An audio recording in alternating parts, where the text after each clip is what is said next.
안녕하세요. 코인우먼입니다. 오늘은 2024년 7월 4일 목요일 오후 12시 34분경입니다.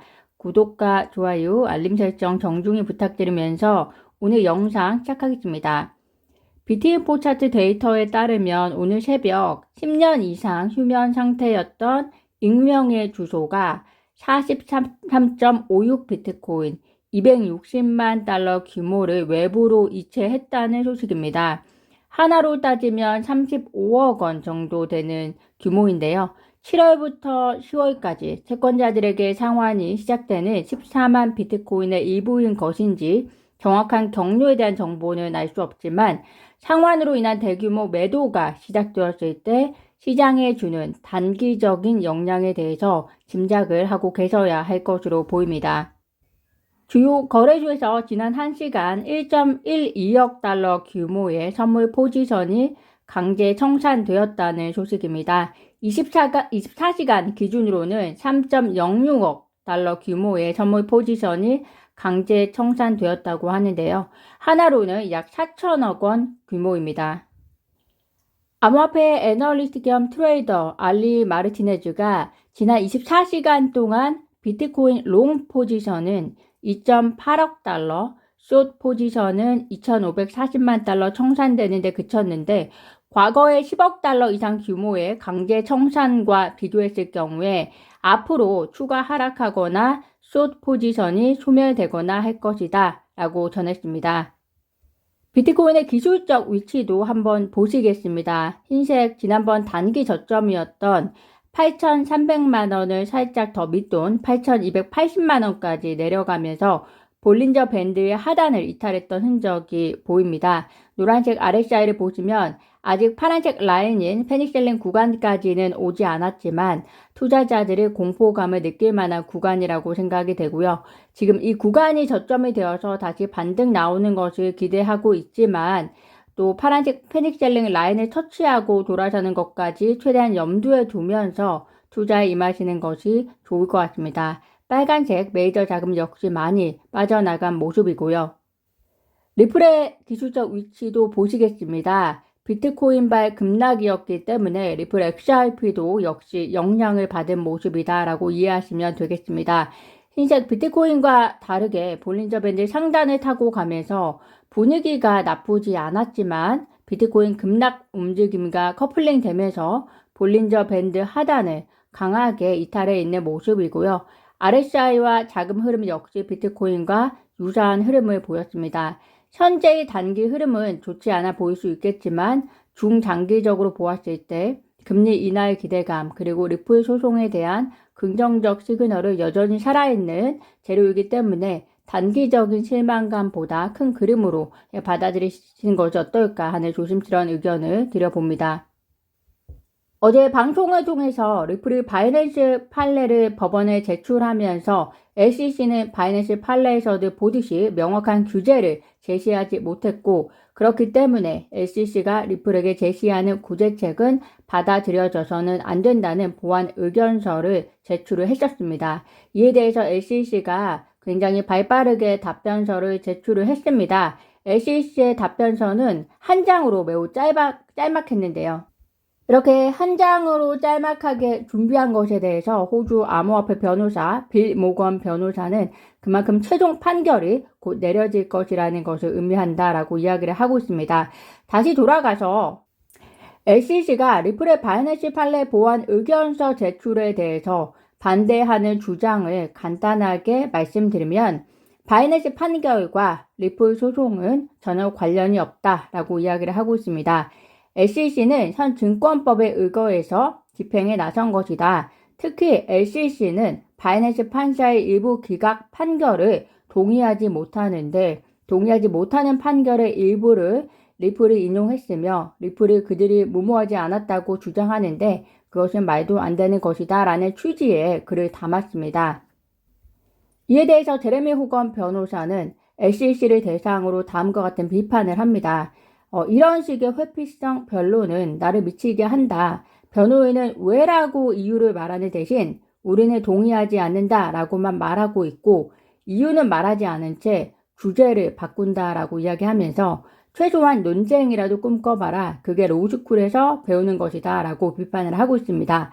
이번 SEC 답변이 얼마나 형편없었는지 또 반대하는 이유는 전혀 없이 동의하지 않는다는 논리를 내세우고 있었음을 가리키는 것이고요. 빌모건 변호사의 이야기처럼 최종 판결이 얼마 남지 않았기 때문에 판사가 얼마나 정당한 판결을 내릴 것인지는 지금부터는 어떤 추측보다도 이제 투자자 입장에서는 기다려야 하는 시점인 것 같습니다.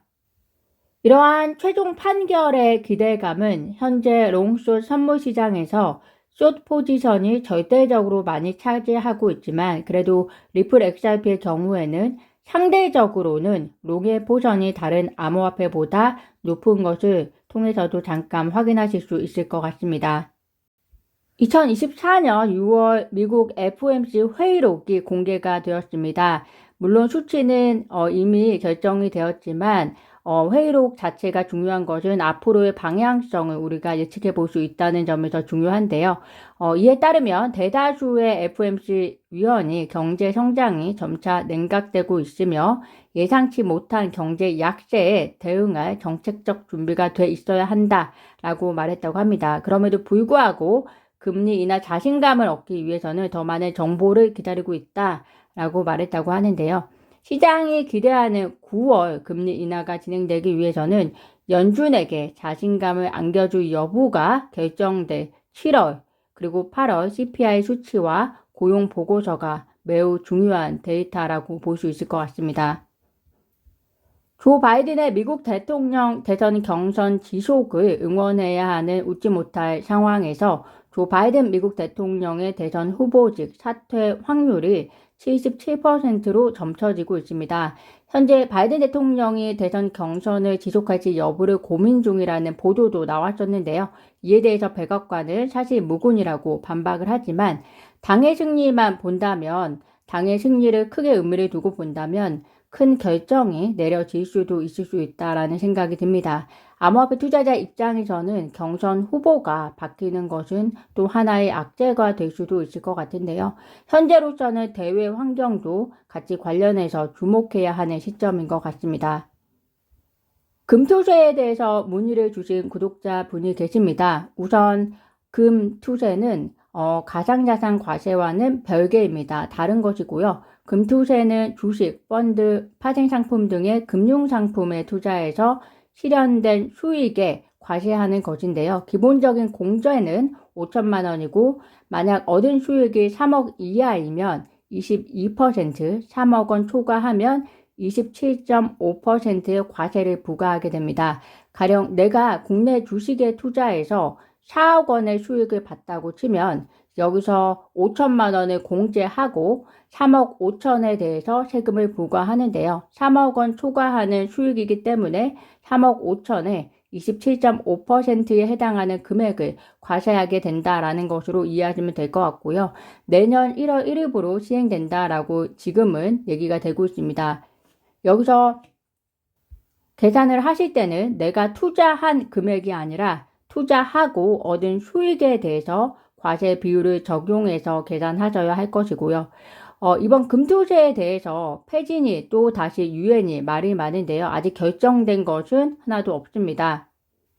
어제도 증권사들 CEO들이 이복형 금융감독원장을 만난 자리에서 금융투자소득세, 금투세를 예정대로 내년 1월에 시행하기가 실무적으로 매우 어렵고 원점에서 재논의해야 한다라고 주장한 것으로 알려졌는데요. 이에 대한 결정은 사실상 하반기나 돼서야 이루어지지 않을까 생각이 듭니다. 또한 이 또한 여야의 합의가 있어야 가능할 것으로 보입니다.